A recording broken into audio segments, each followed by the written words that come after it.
In a quiet village surrounded by towering mountains and thick pine forests, there lived a boy named Theo who was known for one thing: quitting. He had tried everything once and given up shortly after.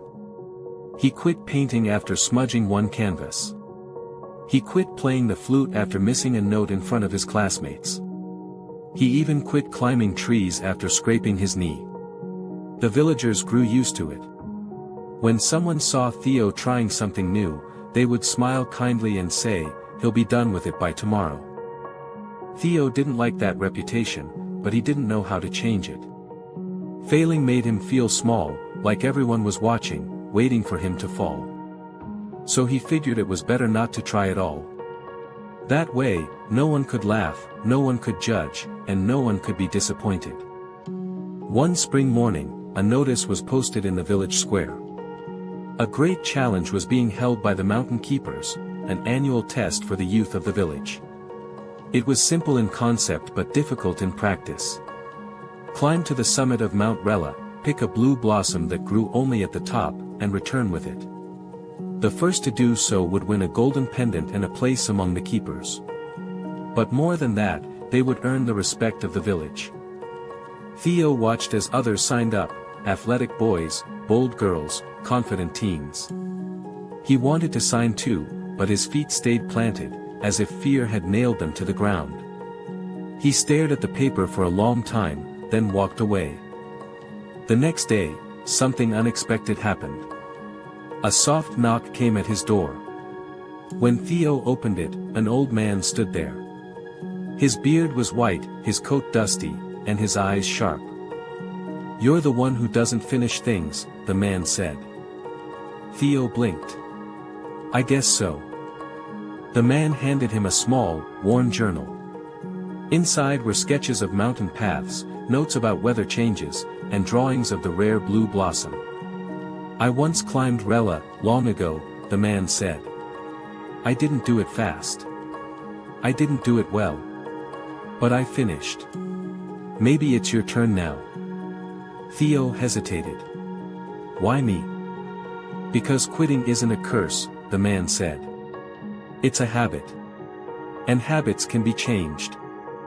The next morning, Theo signed up. The other kids laughed, not cruelly but knowingly, as if they had already predicted the outcome. Still, Theo packed his bag. He studied the journal, memorized the paths, and set out before the sun rose. The first day was hard. The trail was steep, and he slipped more than once. His legs burned, his shoulders ached, and he thought about turning back with every step.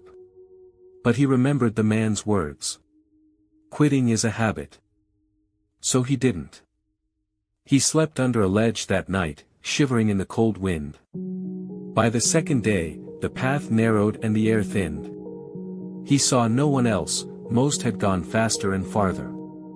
A few had probably already reached the summit. That thought stung, but he kept climbing. On the third day, snow fell. It blanketed the rocks, made every step a risk. Theo's fingers were numb, and he had barely any food left. But just before dusk, he spotted a patch of blue on a ledge above him. The blossom. Fragile, bright, and impossible against the snow. He climbed the last few feet on hands and knees. When he finally reached it, he didn't cheer or cry. He simply smiled and whispered, "I did it." Theo returned to the village days later, thin and scratched and exhausted. Others had arrived before him, faster and stronger, with more perfect flowers. But when he held up his blue blossom, something shifted. The villagers didn't laugh. They didn't shake their heads. They clapped, slowly at first, then louder. Not because he was first, but because he had finished. The old man was waiting at the edge of the crowd. He nodded once. See? Habit broken. From that day on, Theo didn't become the best at everything. He still stumbled, still failed. But he stopped quitting. And that made all the difference. The lesson is this: you don't have to be the fastest or the best. You just have to keep going. Persistence is not about perfection, it's about refusing to stop.